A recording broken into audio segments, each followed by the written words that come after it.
course, we are still talking about the conversation, the Pentagon. They went back and forth, and what's going on? Well, because Pete Hegseth says, hey, he pretty much came out and made a moment revealing really what happened about Operation Midnight Hammer, revealing, look, they're having to really go out of their way now to try to debunk claims that this did not work. Right. However, that is only because the press has done this to them. And people who just want to really devalue President Trump and the Trump administration, that's their whole plan.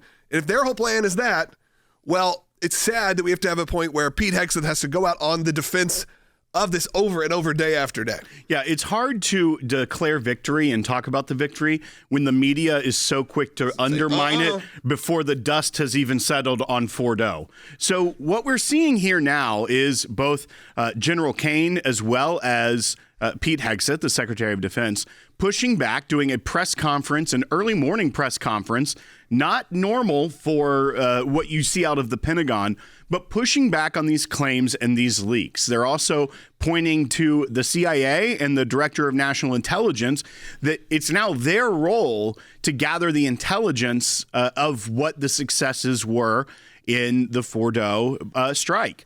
But they also have to go forward and show, unfortunately, how successful things were, like the conversion plant, where without that, they can't turn the uranium gas into uranium metal to put on a warhead. And these things that keep being brought up and up and up by this fake news media trying to declare a failure instead of a victory. I think it's an opportunity to hear from Pete Hegseth himself. Let's go and listen to this. Look, it's a bit of a long bite, but again, I always make sure you have full context of what's going on. Here's Pete. Or bring us to the topic of the moment, the highly successful strikes in Iran. Let me read the bottom line here.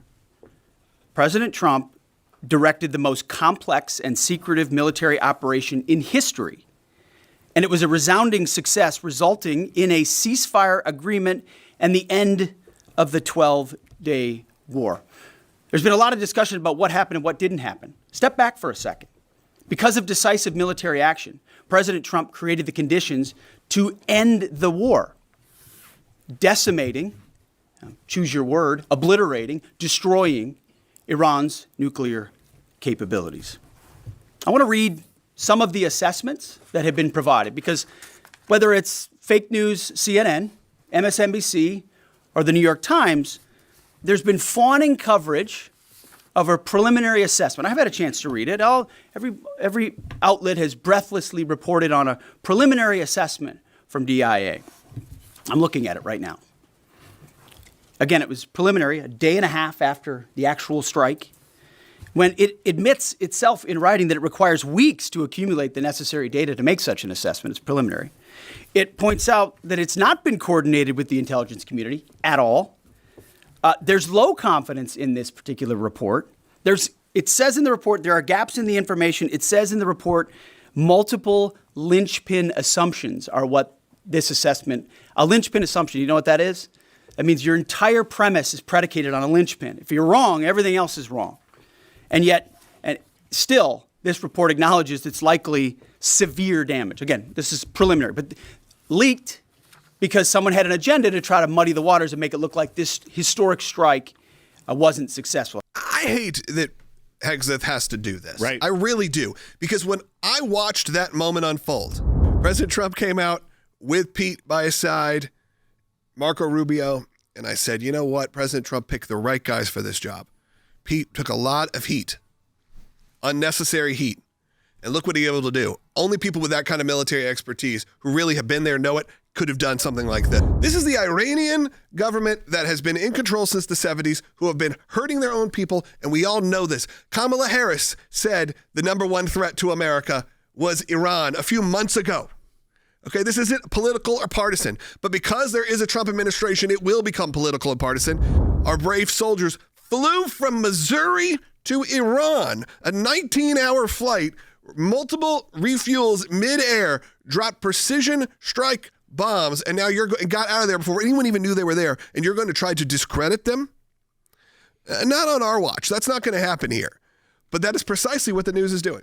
That's right. And just to show how correct that Pete Hegseth was in those attacks on the media, pushing back at their reporting, this is a piece that came out last night. I saw it late at night from the New York Times. Rubio fleshes out Trump's case that Iran nuclear capacity was eliminated. Then here's the subheadline to it. Secretary of State Marco Rubio said U.S. strikes had destroyed a facility that is key to turning highly enriched nuclear fuel into a working bomb. He railed against a less optimistic U.S. intelligence report. Okay, so that's the framing of the article. That's the headline, subheadline. A few paragraphs down, there is this paragraph written by someone at the New York Times who clearly has an agenda to politicize this and make sure that it seems like Trump is a liar and a failure. Mm-hmm. Listen to this. By the end of his trip to the Netherlands, Mr. Trump seemed as focused on proving he has obliterated, in quotes, Iran sites as he once was on proving he had the largest inauguration crowd.